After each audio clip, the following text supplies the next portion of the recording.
Muy buenas tardes. Les damos la bienvenida a la conferencia El Tequila, una breve historia, presentada por el Colegio de Sonora y la Academia Mexicana de Historia. Esta noche nos acompañan en el presidium como moderador, profesor investigador del Colegio de Sonora, el doctor Ignacio Almada Bey.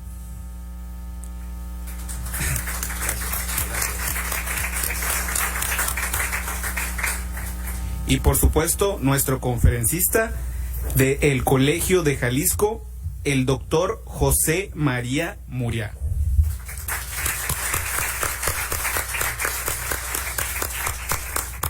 Le cedemos la palabra, doctor Almada. Buenas noches.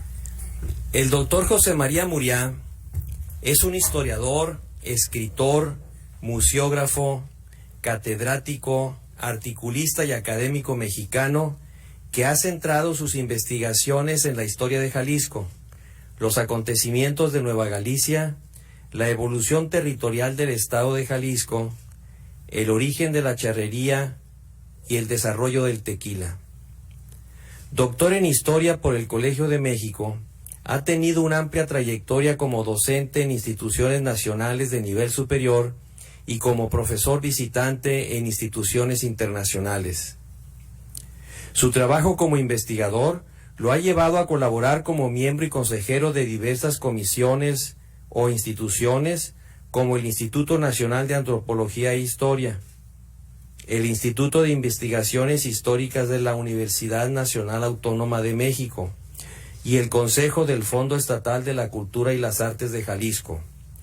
Pertenece al Sistema Nacional de Investigadores desde 1987 y es miembro de la Academia Mexicana de la Historia, a la cual ingresó en 1993, ocupando el sillón número 30. Fue presidente del Colegio de Jalisco, presidente del Consejo de Cronistas de la Ciudad de Guadalajara, director general de Archivos y Bibliotecas de la Secretaría de Relaciones Exteriores y secretario técnico de la Comisión Nacional Conmemorativa del Quinto Centenario del Encuentro de Dos Mundos, así como curador del Museo Regional de Guadalajara. Entre sus premios y reconocimientos figuran su nombramiento como miembro correspondiente de la Legión de Honor Nacional de México en 1999 y el premio Creu de Sant Jordi por la Generalidad de Cataluña en 2009. Con nosotros está, pues, el doctor José María Muriá, y esta casa de estudios tiene mucha satisfacción en contar con él esta noche para su conferencia. Adelante, doctor. Gracias.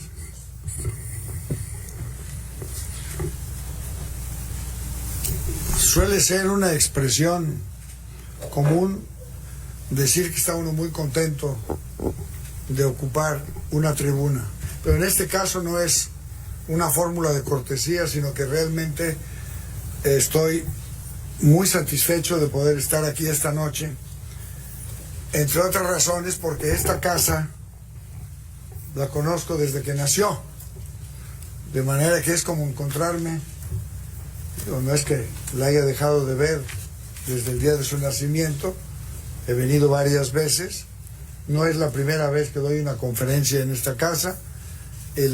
Antes se daban ahí debajo de una escalera, ¿verdad? El patio, sí, principal. ¿Me acerco más? Sí, por favor. ¿Al micrófono o a las muchachas? Ni modo, tengo que acercar el micrófono. En fin, el Colegio de Sonora no me es indiferente. Estoy muy contento de ver cómo se ha desarrollado y cómo se ha convertido en una institución de tal importancia, de manera que al gusto se suma el orgullo de ocupar esta tribuna esta noche. Y bueno, por supuesto quiero agradecer a mi querido amigo, compañero, en más de una que otra travesura, Nacho Almada, entre broma y broma, aquí hay dos directivos de colegios, ¿no? El Colegio de Sonora y el Colegio de Jalisco. Él fue rector, que es como se le llama aquí, con mayor justicia. Allá en Jalisco somos más presuntuosos y le llamamos presidente. Pero finalmente, el sueldo no sé si sea el mismo, pero las funciones sí. Bien. Quisiera empezar esta charla con la lectura de un poema de un extraordinario poeta colombiano. Alguien dice que si no hubiera sido porque existió Gabriel García Márquez, Álvaro Mutis habría sido premio Nobel. Pero con eso de que hacen también una especie de juego geográfico los que reparten ese importante premio, pues resulta que Álvaro se quedó en el camino. Pero este poema tiene además una significación especial porque es el resultado de una tarde tequilera en la casa de ustedes allá en Guadalajara.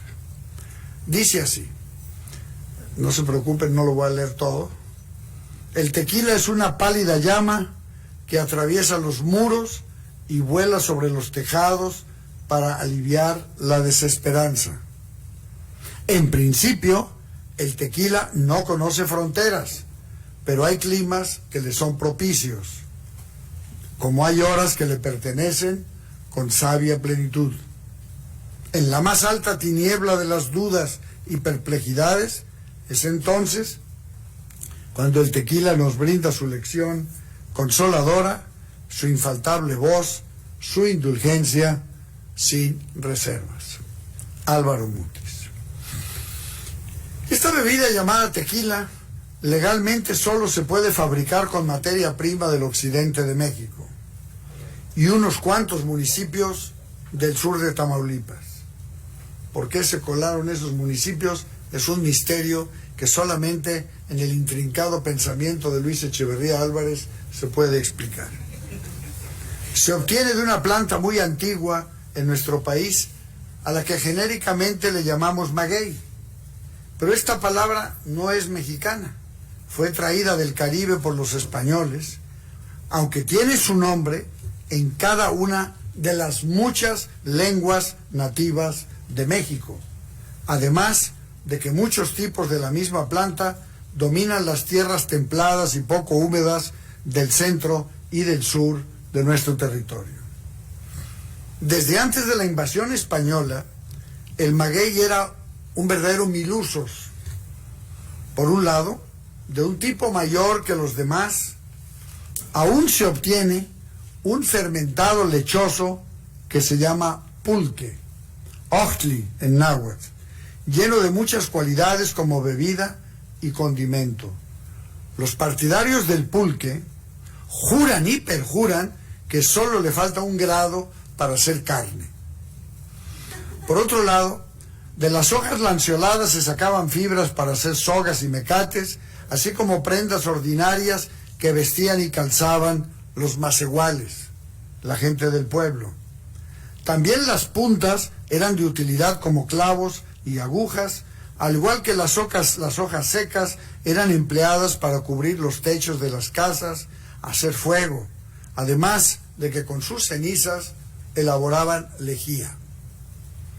Además tenía uso medicinal, yo creo que también lo tiene, ya que el zumo caliente servía para curar una herida o una picadura de víbora, y como si fuera poco, proporcionaba un papel con el que los antiguos mexicanos elaboraban sus libros o amochtli.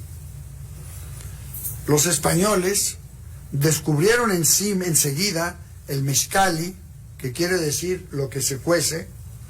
Del corazón de algunos tipos de maguey menos fibrosos, una vez pasados por el horno y troceado, sale una excelente golosina. Entre los recién llegados había quienes sabían hacer aguardiente de uva. Ellos deben haber discurrido, prensarlo, destilar el espeso jugo en alambiques de barro, dando lugar al nacimiento del llamado durante muchos años vino de mezcal y después simplemente mezcal. Hacia 1540, uno de los primeros frailes, Motolinía, decía Los frailes de entonces eran igual de hipócritas que los de ahora, no crean. Porque decía, él no, había oído hablar de un aguardiente que los españoles nombraban así, que era de mucha sustancia y saludable. Podemos asegurar que pronto se hizo mezcal en diversos lugares, tal y como ahora muchos pueblos lo fabrican y lo venden con su nombre. Pero el más famoso, sin duda, es el mezcal de tequila, que se hace con una variedad conocida como agave, tequilana, Weber azul. La palabra agave,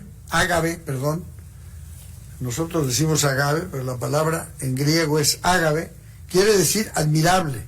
Fue introducida por el naturalista sueco Carl von Linné a mediados del siglo XVIII para referirse al maguey del que se podía hacer mezcal.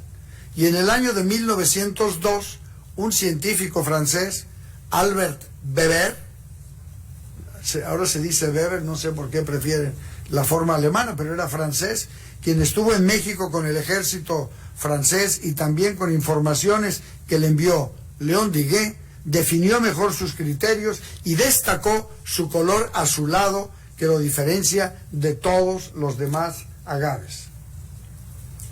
Tequila es el nombre de una población que fue la cabecera del territorio o corregimiento donde se desarrolló mucho su fabricación desde los comienzos de la época colonial, aunque los puristas insisten en que donde se empezó a fabricar el tequila fue en el pueblo de Amatitán, claro, dentro del corregimiento de Tequila, y donde con el tiempo en Tequila, la población de Tequila, se establecieron los primeros centros de producción de mayor impulso. Eso fue debido porque en Amatitán hay gran escasez de agua y en Tequila había abundancia de la misma. Como muchas otras palabras relacionadas con este producto, tequila es de origen náhuatl. Quiere decir lugar de hierba entre las piedras. Precisamente en este espacio geográfico es donde se encuentran las condiciones más adecuadas para el desarrollo del llamado agave Weber azul. Media de 20 grados de temperatura, más o menos 1500 metros sobre el nivel del mar, 1 metro cúbico anual de lluvia y un cielo nublado entre 65 y 100 días al año. Se localiza esta comarca en lo que ha sido muy importante para el desarrollo de la industria tequilera. Eso responde mucho a las preguntas que me hicieron hoy en la mañana sobre por qué el tequila se había desarrollado más que otras bebidas. Está al noroeste de Guadalajara por el camino que con el tiempo resultó la vía principal hacia la costa del actual estado de Nayarit, donde se embarcaría a 3 puntos cardinales: el norte y el sur de América y las Filipinas. Y cuando hablo del norte de América, pues lo veo desde la perspectiva de Guadalajara en el Valle de Atemajac. Cuando aquí hablamos del norte de América, ojo, incluimos a Sonora. No se hagan de la boca chiquita, fueron buenos consumidores de tequila desde hace muchos años. Lo cual es una cualidad sonorense, pues. Cuando los españoles comenzaron a establecerse en el occidente de México, y ya se hacía mezcal en otros lugares, pero también es el caso de que las autoridades lo prohibieran muy pronto para restarle competencia al aguardiente que venía de Andalucía, en la península ibérica. El argumento que esgrimían, sin embargo, parecía de buena fe, pues decían que era para evitar que los indígenas y los mestizos se emborracharan.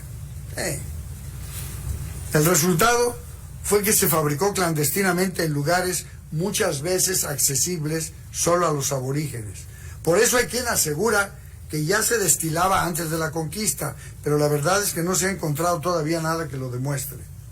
La fábrica más antigua que conocemos, efectivamente, sabemos que era propiedad de indios y se encuentra en el fondo de un barranco cerca del mencionado ya pueblo de Amatitán, lugar de amate o papel, pero es de unos 50 años después de comenzada la colonización de lo que hoy es Jalisco.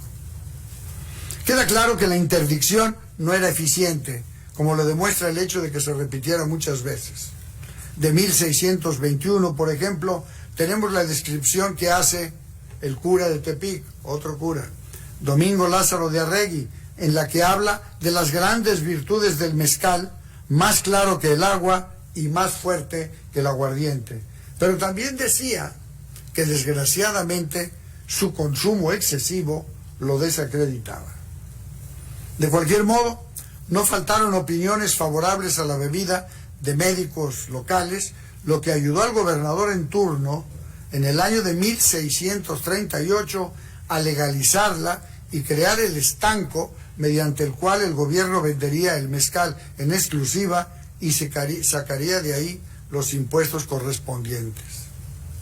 Pero el caso es que el dinero obtenido se gastó en un espacio para que la gente se bañara, imagínense, lo cual fue esgrimido con éxito como un dispendio y un lujo completamente inútil en aquella España tan alejada de la limpieza. De esta manera lograron que sobreviniera de nuevo la prohibición, pero en 1673, por la necesidad imperiosa de construir en Guadalajara una red de agua para el uso doméstico, su venta volvió a ser legal. Aquí una vez escribí un artículo que se titulaba "Cuando el tequila se convirtió en agua", hablando de esto, pero tienen la conciencia tan sucia algunos tequileros que se enojaron conmigo. Las argumentaciones a favor y en contra que aparecieron después dejan claro que la fabricación y el consumo de lo que se llamaba ya vino mezcal de la tierra no dejaba de aumentar, tal como ocurría también con las necesidades de disponer de más agua, pues la población de Guadalajara, especialmente a partir de los comienzos del siglo XVIII, crecería con mucha celeridad. Si prohibiendo la fabricación se hubiera acabado el consumo, decían muchos, se habría estado de acuerdo en la prohibición, pero el hecho era que más bien se favorecía al prohibir el vino mezcal el consumo de otras bebidas hechas de la caña de azúcar, el chinguerite y el vingarote, que se tildaban de verdaderamente nocivas. Gracias al dinero que se necesitaba también para la construcción de un nuevo palacio de gobierno en Guadalajara, el estanco del mezcal sobrevivió, pero cuando crecieron otras fuentes de financiamiento, como el comercio en el año de 1785, se prohibió de nuevo, hasta que una retahíla de epidemias que sobrevino 10 años después requirió con urgencia de más dinero y se restableció la venta legal del aguardiente de agave. Este incremento de pobladores de Guadalajara durante la segunda mitad del siglo XVIII resultó de que 50 años atrás había comenzado la colonización de lo que ahora es el noroeste de México, el actual estado de Sonora y las Californias, y la tierra del tequila dejó de quedar arrinconada y sin salida dentro del gran imperio español para convertirse en un sitio de ir y venir. De acuerdo con los criterios impuestos desde siempre por la colonización española, que impidieron el establecimiento de centros manufactureros, recuerdo que mucha producción, muchas fábricas de muchos tipos fueron prohibidas, la región de Guadalajara se pudo beneficiar de la situación de intermediaria abasteciendo a las llamadas nuevas tierras, pero solo de productos traídos de otros lugares, pues no se fabricaba en ella prácticamente nada en suficiente cantidad. Como no fuera, caso excepcional, precisamente este vino mezcal de las cercanías de Tequila, que era cruzado hacia el norte, de Puerto de San Blas, establecido oficialmente en 1767, ya se tienen noticias a finales del siglo de muchos miles de barriles que irían a parar a Sonora, no se hagan de la boca chiquita, pero mayormente a California y más allá, pero también al centro y al sur de América e incluso hasta Filipinas, y de perdida hasta la Ciudad de México. Hay datos de principios del siglo XIX que nos muestran que la jurisdicción de Tequila era una de las más ricas de toda la región. Sabemos que en 1810 irrumpieron en Guadalajara grandes contingentes grandes contingentes que abrazaron la insurgencia iniciada por Miguel Hidalgo, los cuales estaban siempre necesitados de bebidas alcohólicas. Hay que empezarnos a preparar porque ahí vienen, ¿eh? Pero lo más importante fue después, entre 1812 y 1815, cuando José María Morelos y Pavón cortó la comunicación del puerto de Acapulco con la Ciudad de México, y con ello el paso de las mercancías que venían de Filipinas. O sea, realmente Morelos fue un gran promotor del desarrollo del tequila, aunque sea de manera indirecta. Por eso siempre me ha caído bien ese cura. Se tuvo que tomar San Blas como puerto alterno, lo que le dio un movimiento inusitado al occidente de México, y se aprovechó para enviar mezcal en los barcos que volvían del sureste asiático.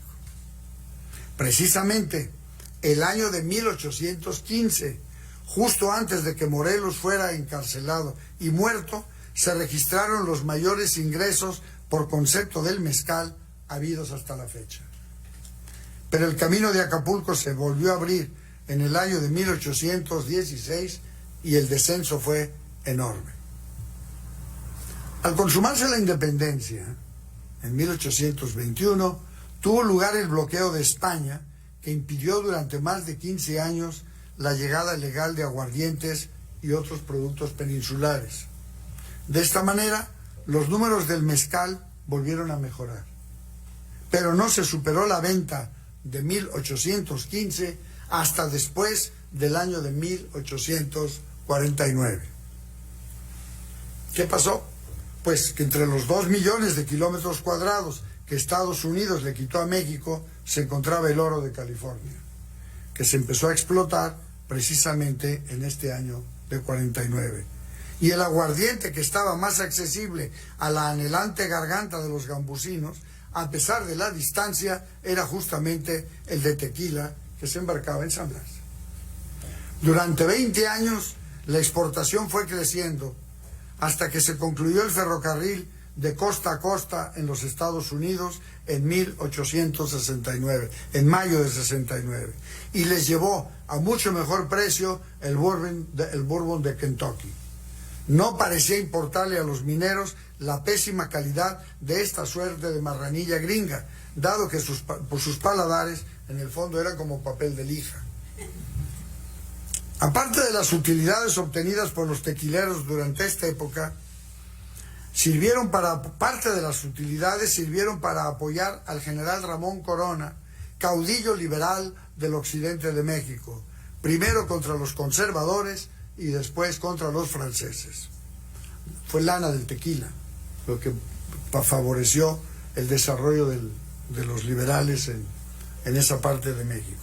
Es natural que los fabricantes se avinieran más al libre comercio que defendían los liberales que al antiguo régimen lleno de cortapisas, alcabalas, etcétera, para el intercambio de mercaderías, preconizado por los conservadores.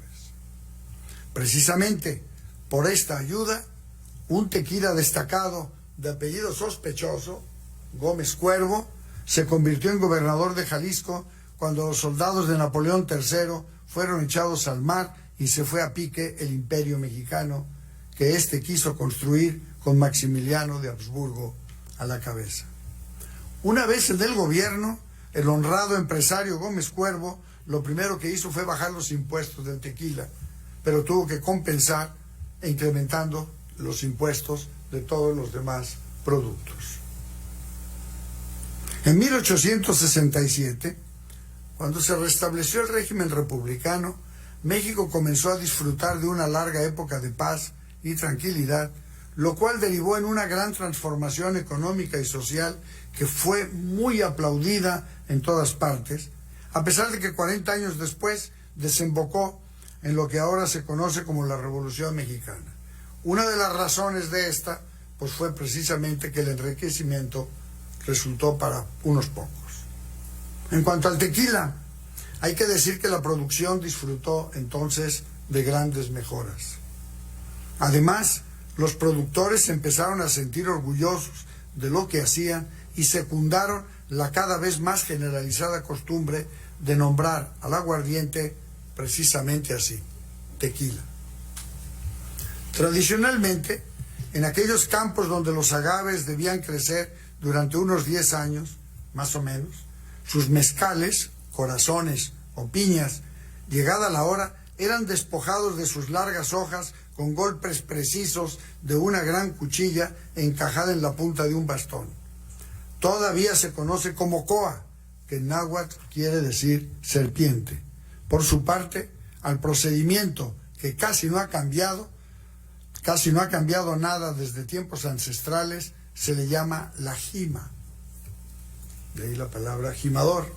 Otra palabra náhuatl que significa precisamente alisar o rasurar. Después de partirlas en 2 o 4 trozos, las piñas ya jimadas se llevaban a los hornos de leña para la cocción durante 2 o 3 días.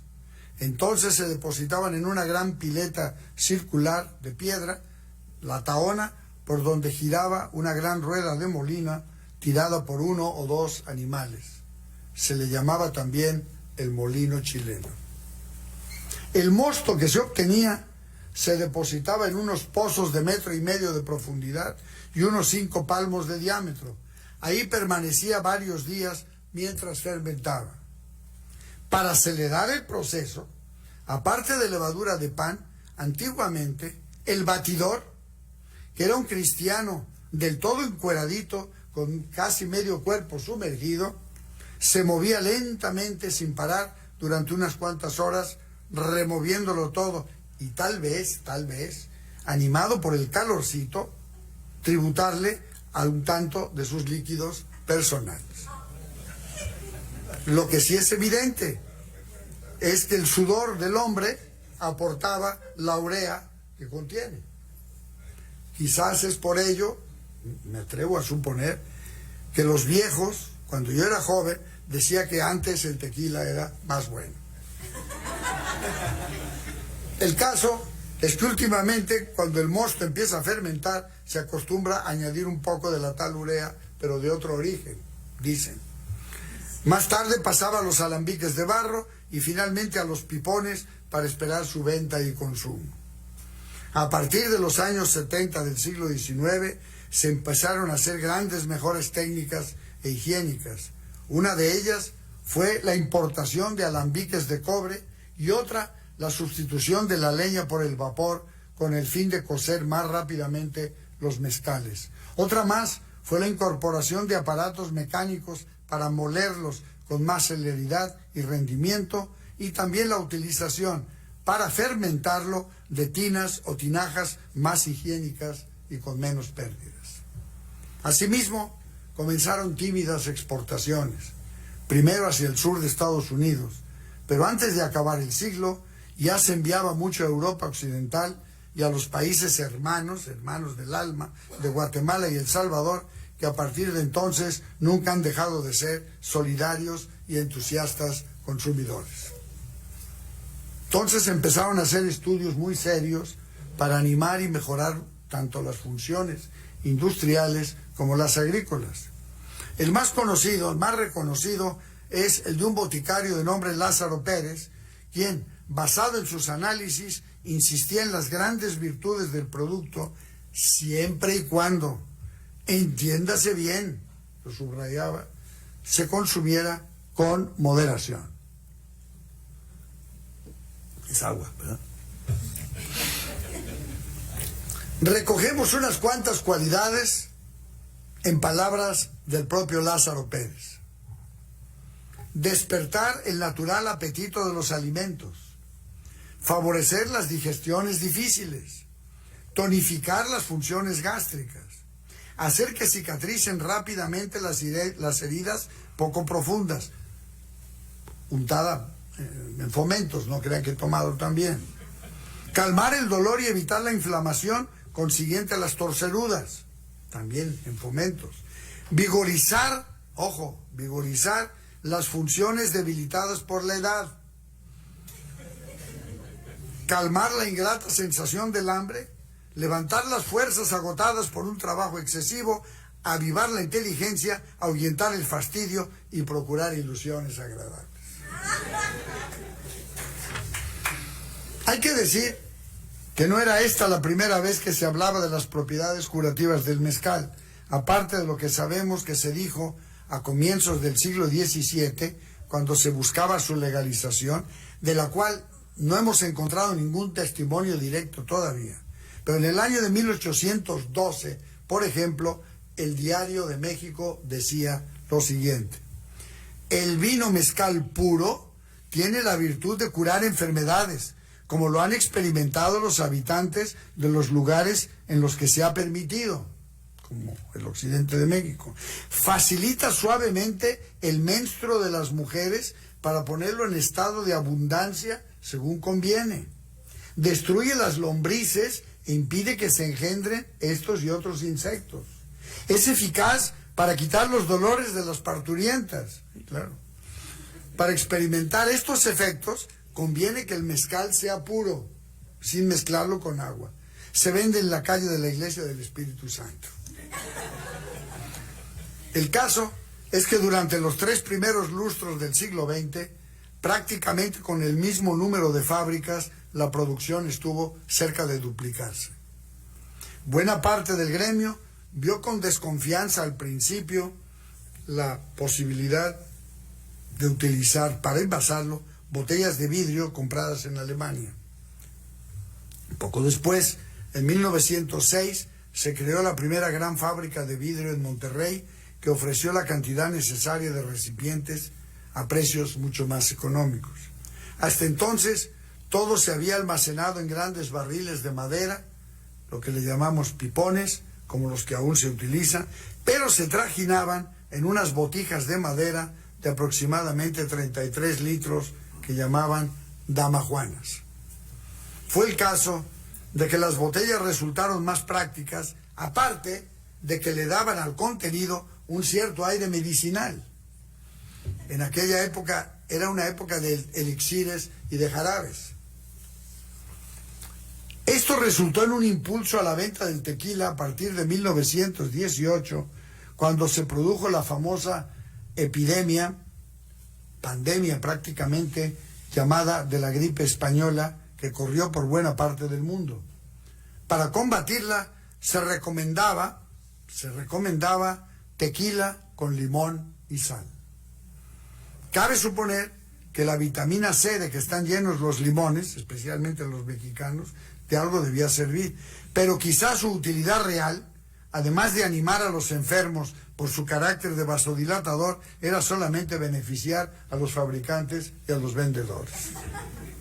Por otra parte, la irrupción del vidrio aportó también los famosos caballitos, que son las pequeñas copas casi cilíndricas que remedan los cuernos socavados que se usaban antes para beber el tequila.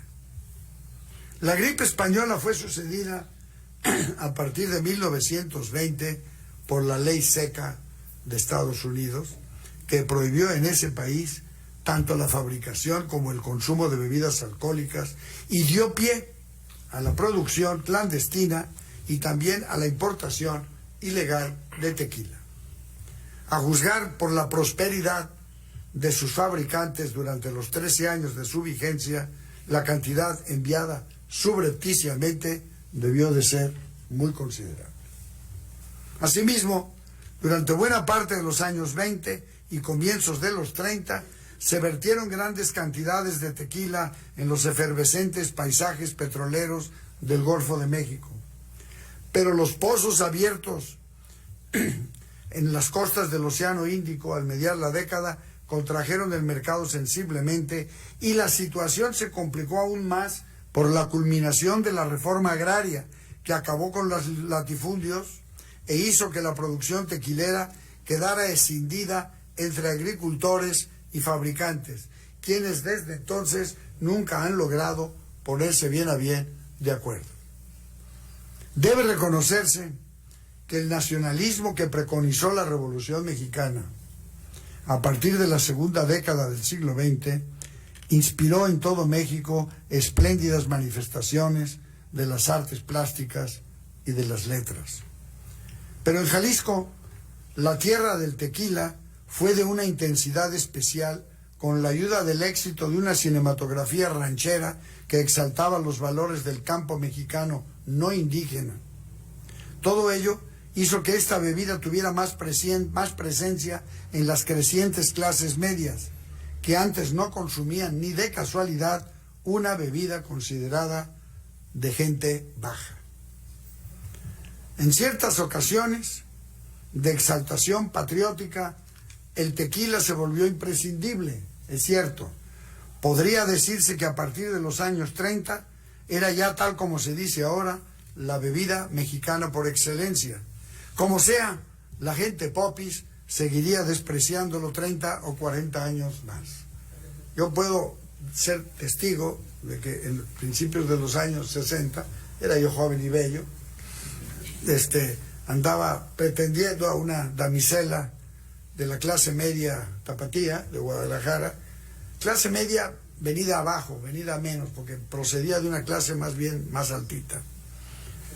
Fui bien recibido al principio en esa casa muy decente, pero al mes, al salir de la visita diaria, lo que llamábamos antes ir a echar reja, aunque ya se había traspasado la reja y en realidad uno se echaba en el sofá. Digo, sentadito, no crean que... ¡Ay, Dios mío, qué barbaridad! Estos sonorenses son muy mal pensados. Al salir desde la esquina, el pretenso suegro me llamó y me dice: venga, joven. Y entonces me dice: usted parece buen chico. Bueno, muchas gracias. Aunque cuando te dicen eso, cuidado, porque lo que viene. En efecto, luego me la soltó directo. Dice: mire, hemos averiguado, fíjense bien, hemos averiguado, las palabras son exactas, se me quedaron grabadas de por vida. Hemos averiguado que usted y sus amigos beben tequila. Y mi hija no se merece eso. Así de plano. No, pues la disyuntiva era o una cosa o la otra. Sigo bebiendo tequila. La Segunda Guerra Mundial dio un enorme incremento de la demanda debido a que se complicó la producción de aguardiente en países como Inglaterra, Francia, Rusia, Polonia, etc. Los campos de batalla lo reclamaban cada vez más. La exportación se incrementó de una manera impresionante entre 1941 y 1944. Pasó de 21,000 litros a casi 5 millones de litros. Lo malo es que la tajada más grande no fue para los fabricantes ni los agricultores. Hubo un español que monopolizó los vagones tanque, firmó un contrato de exclusividad con Monterrey para adquirir todas las botellas disponibles y en una bodega junto a la vía en la Ciudad de México hizo todo tipo de trapacerías para obtener las máximas utilidades, desde el bautizo generoso hasta la incorporación de otras bebidas más baratas, todo ello sin la más mínima limpieza. En cuanto a los Estados Unidos, de momento tuvieron paciencia, pero al terminar la guerra, los impuestos por la introducción de tequila en botellas, con la excusa de poderla supervisar bien, se incrementaron muchísimo y la desconfianza de la gente minimizó enormemente el consumo. Los 5 millones exportados en 1944 se convirtieron en menos de 8,000 litros en 1948. Empezó entonces una auténtica cruzada de reorganización y de recuperación. Por un lado, en 1949, el gobierno emitió la primera norma de calidad.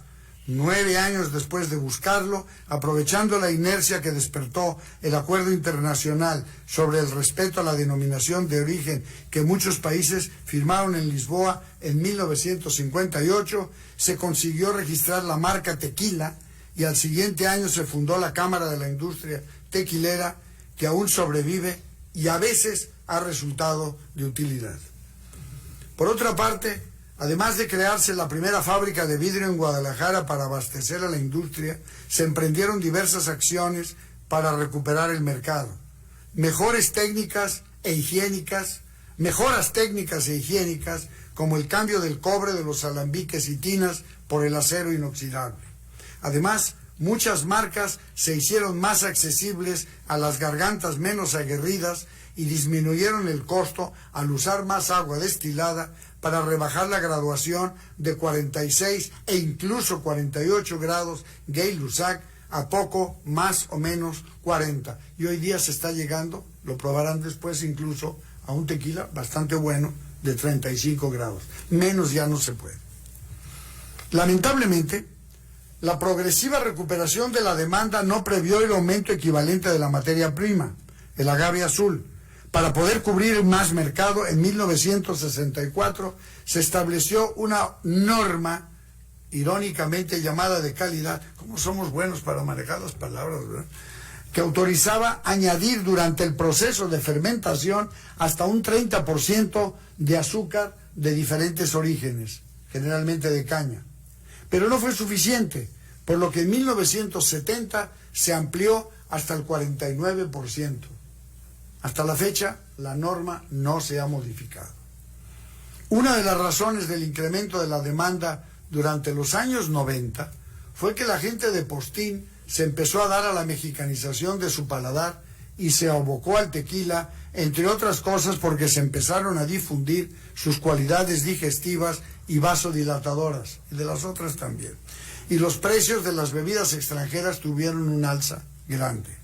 Esto hizo también que ciertas marcas de tequila alcanzaran cifras estratosféricas. Había gente que creía y cree aquello de que por fuerza, entre más caro, es mejor. Lo que sí es cierto es que tales contingentes favorecieron la tendencia de los últimos años a hacer con un mayor porcentaje de agave, el tequila con mayor porcentaje de agave. Y hoy por hoy hay más de 500,000 de marcas orgullosas de poner en sus etiquetas 100% agave, lo que queda garantizado por un tal Consejo Regulador del Tequila, creado en 1994 y formado por representantes del gobierno, productores de agave y fabricantes de tequila, encabezados por un empresario que no pudo haber tenido previamente ningún contacto profesional ni con unos ni con otros, es decir, con un empresario que sea un abnegado consumidor. Al mismo tiempo, este consejo garantiza que cuando el tequila se anuncia como añejo, ha vivido al menos un año en barricas de roble o de encino antes de pasar a las botellas, y que cuando dice reposado, lo haya hecho al menos durante 3 meses. El blanco está autorizado a ir directamente a la botella o al gaznate una vez que se le ha dado la graduación deseada. A pesar de que, según acuerdos y convenios internacionales, como el mencionado de Lisboa y el que firmó México con la Unión Europea en 1997, esta bebida solo se puede fabricar legítimamente en una particular región de México, hay que lamentar que en diferentes países como Japón y España, entre otros, se le falsifique de manera impune y con pésimos resultados en cuanto a la calidad. Es el tequila que llamamos químicamente puro. Sea como sea, la erizada fisonomía de estos campos de agave que dominan una franja central de Jalisco proporcionaron el año de 1999 unos 199 millones de litros, contra los 91 millones producidos en 1994. 2/3 partes salieron a correr mundo, es cierto, pero unos 65 millones se consumieron heroicamente por los mexicanos. Esto equivale a más de 650 millones de caballitos, o shots, como dirían los americanos. Uno tras otro sumarían 80,000 kilómetros de caballitos, que equivalen a 2 vueltas completas al planeta Tierra. ¿Se imaginan el panorama? Qué maravilla. Hay un dato por ahí que acabo de ver, esto lo traigo, que también es divertido, que dice: los tequileros exportan 402 litros por minuto. Tampoco es mala la chamba, ¿verdad? Bien.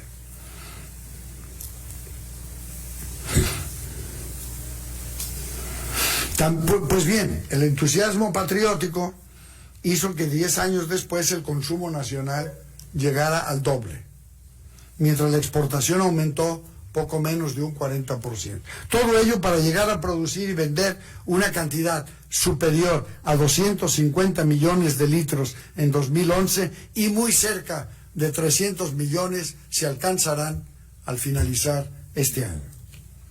A principios de 2018 podría presumirse, lo que ya dije, que se exportaban 402 litros cada minuto, incluyendo todas las horas, domingos y días festivos. Son 211 millones de litros que se esparcen por 120 países del mundo, 80% en Estados Unidos.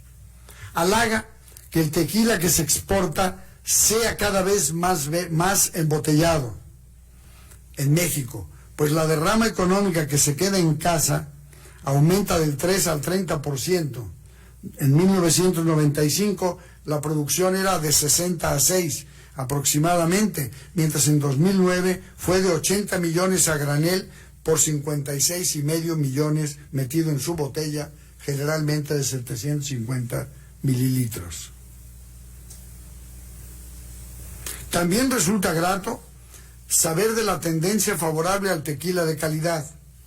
La producción realizada con el 100% de agave, que en 1995 fue solamente del 15%, en 2009 llegó a cerca del 60%. Esto se debe más bien a la exigencia del consumo local, pues para la exportación domina el tequila con solo el 51% de agave y a granel. Al parecer, fuera de México hay muchos que se contentan con cualquier marranilla. Afortunadamente, entre los europeos, los sudamericanos y los mexicanos en el exterior, tiene cada vez más presencia el tequila bueno sin que se pueda cantar victoria. A veces se combina con refresco de toronja, con mucho gas. Se presenta como cóctel margarita, con jugo de limón y unas gotas de Cointreau. También se puede añadir jugo de alguna otra fruta, mango, tamarindo, zapote, mandarina, fresa, etc.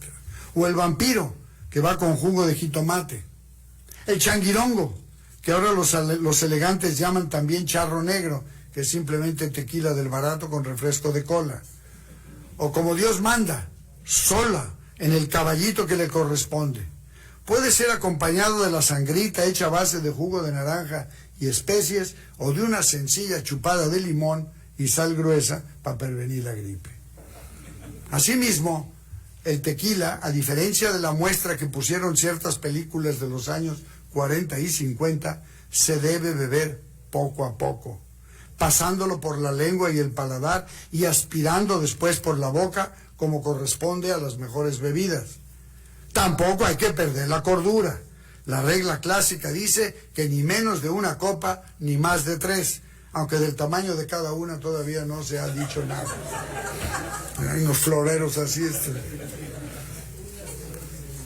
Hay otras formas de beber lo que más bien constituyen una aberración. Una es el caso del que llaman pájaro prieto, que mezcla el tequila con sangrita, salsa picante y refresco de cola. Ideal para provocar ardor estomacal y mental. La otra, quizá peor, es el caso del llamado moped o coscorrol. Consiste en mezclar el tequila con una cantidad igual de refresco muy gaseoso de lima-limón, darle un fuerte golpe contra la mesa y tomárselo en plena efervescencia de un solo trago. Resulta ideal para borrachotes sajones que ya con un par o 3 les basta para disfrutar de un buen rato de la vida, aunque luego la realidad se complique.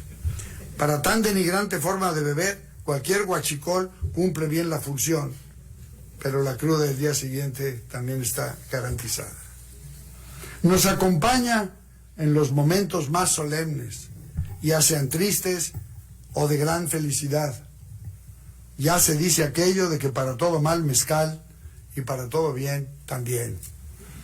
Pero quizá lo más significativo es que no puede faltar nunca en las fiestas patrias o cuando nuestra selección de fútbol cumple irremisiblemente con el sagrado precepto de jugar como nunca y perder como siempre.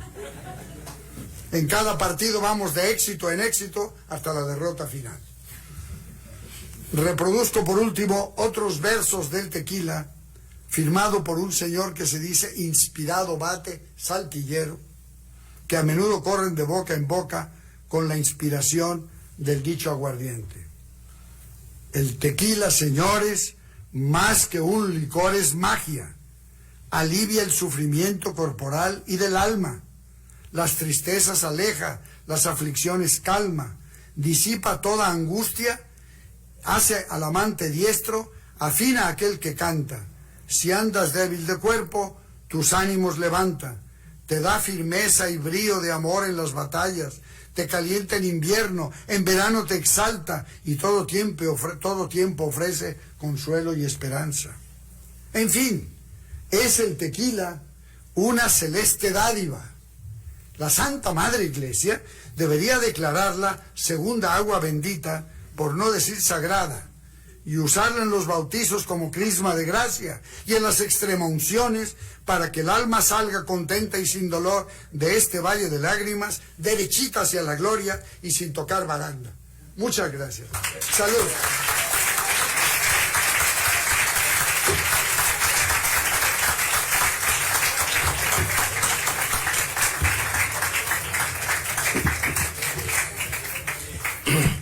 Haciendo gala de conocimiento, buena prosa, buen humor, hilvanando ironías y datos puntuales, José María Muriá nos ha deleitado por una hora. Pasamos ahora a la sesión de preguntas y respuestas, como es costumbre en el Colegio de Sonora. Doctor Silva. Buenas noches, doctor, compañeros. Quisiera preguntarle, doctor, acerca de el momento histórico de la prohibición en tiempo de Calles. ¿Cómo le fue al tequila por ahí en esa época? Muy bien, porque estábamos en plena ley seca. Entonces, en Estados Unidos, y lo que se exportaba clandestinamente era enorme. O sea que la prohibición de Calles no le llegó ni a los zapatos al tequila. Sí, no se... Ahora, a ver, un momento. ¿Cómo podemos saber que hubo gran exportación a Estados Unidos? No hay datos de esos, ¿no? Todo era clandestino. Sabemos que no hay producción, que no hay venta, hay poca venta mexicana. Pero si tomamos la evolución de los principales tequileros, los vemos de una pujanza extraordinaria. En esa época los tequileros pagan la carretera asfaltada de Tequila a la ciudad de Guadalajara, para empezar. O sea que lana había. Ahora, precisar sí es difícil porque estamos en el mundo de la clandestinidad. Pero a juzgar por la vida de los tequileros, la prohibición de Calles no le hizo nada. Es mi opinión. Gracias. Raquel. Gracias, doctor. Muy interesante la plática, indiscutiblemente, ¿no? Me llama la atención varios datos, ¿no? Como se ha incrementado el porcentaje en cuanto a la integración del agave al 100% y que haya sido por los conocedores. Para Estados Unidos, bueno, siguen con el 51%, ¿no? Entiendo que al tequila le ha pasado algo como a la cerveza más famosa en México, que ha sido más apreciada en el extranjero y que finalmente quedó en manos extranjeras. La pregunta concreta es, de la producción total de tequila en México, ¿cuánto se produce por compañías extranjeras? Ya me echó usted a perder la fiesta. Íbamos muy bien hasta aquí. En efecto. Ahora, la intervención extranjera es también difícil de medir porque por lo general no es una compra total de las empresas. Y algunas van y vienen. El caso de Cuervo es muy especial. Vendieron prácticamente la empresa a Seagram's hace años y luego la volvieron a comprar. Curiosamente, Cuervo fue de los más reacios a sumarse a la campaña en favor del 100% agave en los años 90. Verdaderamente, bueno, como Cuervo es ¿cómo se llama? La fábrica más poderosa, la que produce más tequila de México, pues como que se sentían los dueños y pues no les gustaba que vinieran unos barbajanes ahí a decirles lo que tenían que hacer. Entonces se resistieron mucho a sumarse a la campaña en favor del 100%. De hecho fueron los últimos de los notables en abrazar la idea del 100%, y una gran parte del tequila que vende Cuervo no es 100% todavía, ¿eh? Bueno, pero bueno, cuando vieron que venía la pujanza del tequila de 100% agave, trataron de recuperar la industria y la recuperaron. O sea que curiosamente Cuervo ahora sí es totalmente mexicana y además se volvió muy mexicanista. Tienen ahí una especie de Disneylandia de tercera, pero Disneylandia al fin y al cabo, en tequila, donde llega uno y ahí se encuentra un montaje de una fábrica antigua, medio feuchona porque es de cartoncillo, en fin, pero bueno, pero más o menos da la imagen de cómo se hacía el tequila antes, etcétera, etcétera. Y ya derivaron a la industria hotelera como complementario del tequila, es decir, tequila se está convirtiendo en una población de hoteles boutique. En fin, claro, eso ha dado lugar a restaurantes, en fin, y ahora hay hasta unas actividades culturales, etcétera. Y todo eso está en gran medida provocado por Cuervo. Pero bueno, es un caso pues de algo que se fue, pero volvió. Ahora, Herradura, por ejemplo, vendió no hace mucho, después de haber sido una empresa heroica en la defensa del 100%, vendió, pero Guillermo Romo, que fue el dueño que vendió, ni emborrachándolo hemos conseguido que diga con cuánto se quedó, pero sí se quedó con algo, ¿me explico? Y así estamos con todo. Ahora, sí es cierto que domina el capital extranjero en cuanto al tequila que se exporta. También eso explica el incremento de la exportación, el hecho de que hayan participado empresas experimentadas o con gran fortaleza en materia y organización en materia de exportación también. Sí. Pero tiene usted razón, es una gran piedra en el zapato que me temo que no se va haciendo chiquita, sino que yo creo que va a ir creciendo. ¿Sí?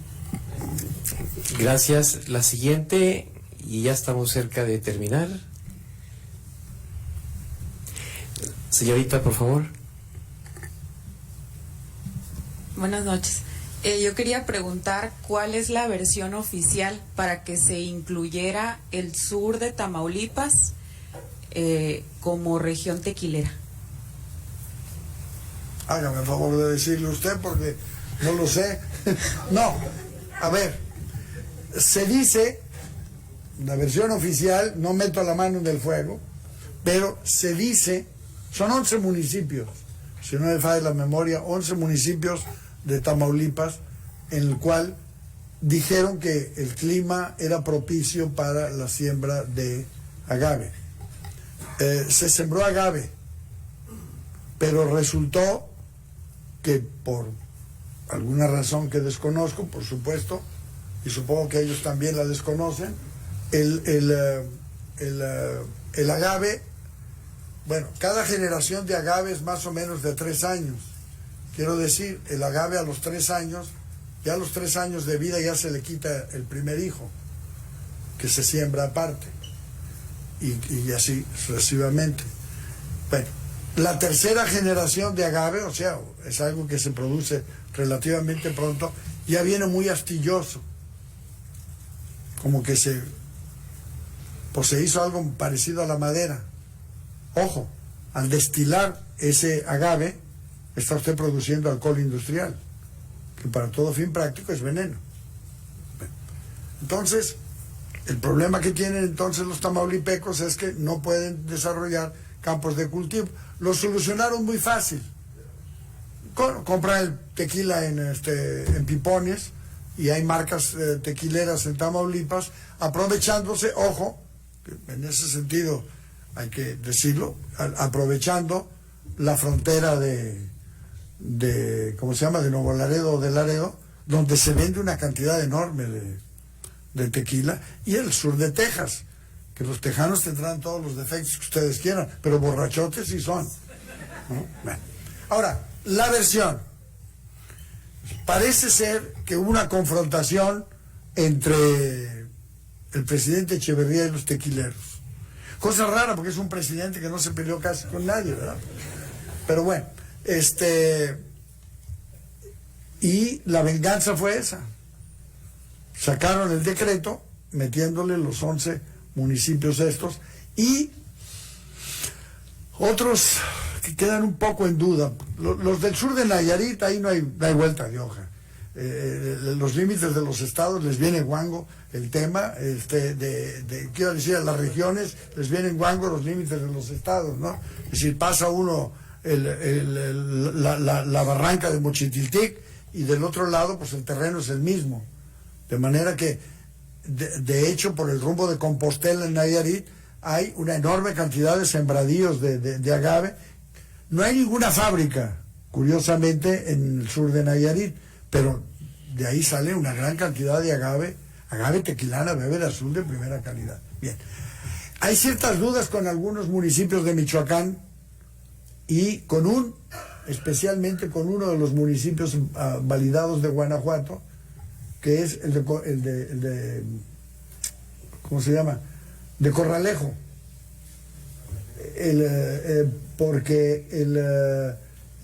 Digo, es importante porque ahí hay una gran fábrica de tequila.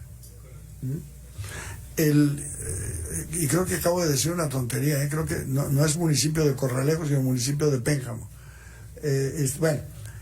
Y hay una gran fábrica, y el tequila no parece ser malo, pero resulta que también están comprando todo el agave en la zona buena, por decirlo así.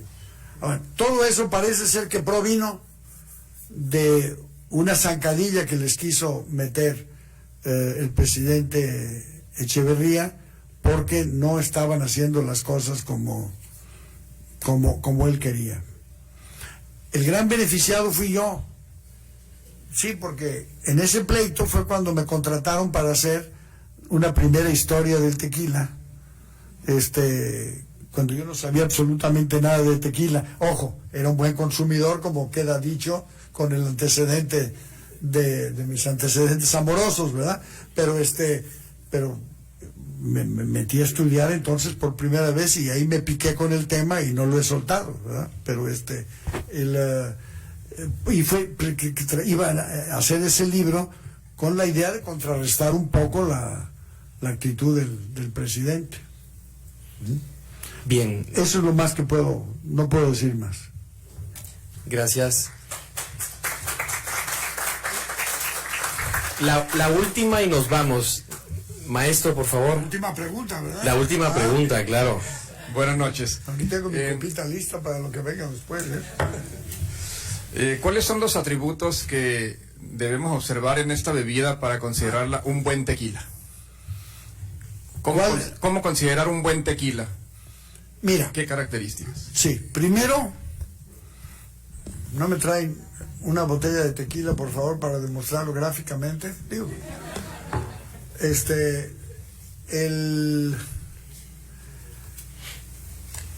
primero tiene que tener lágrima.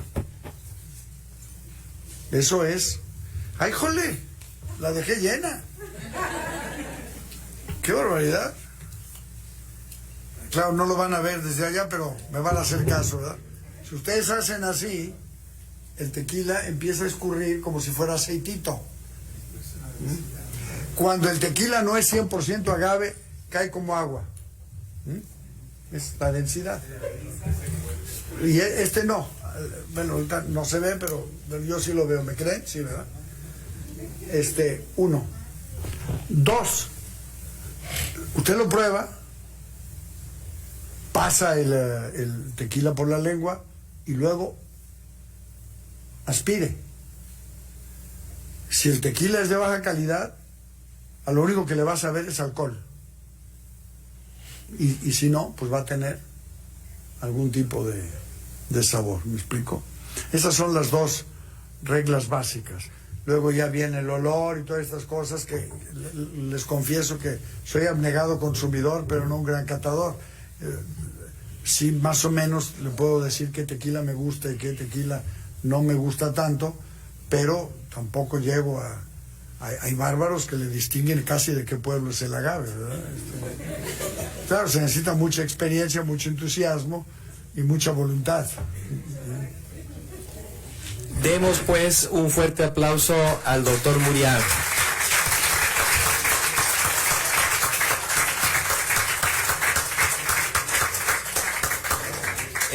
El Colegio de Sonora les da las gracias por haber acudido y disfrutado esta charla tan memorable.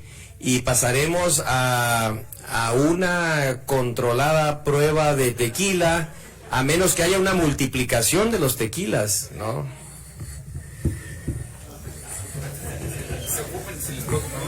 ¿De pie?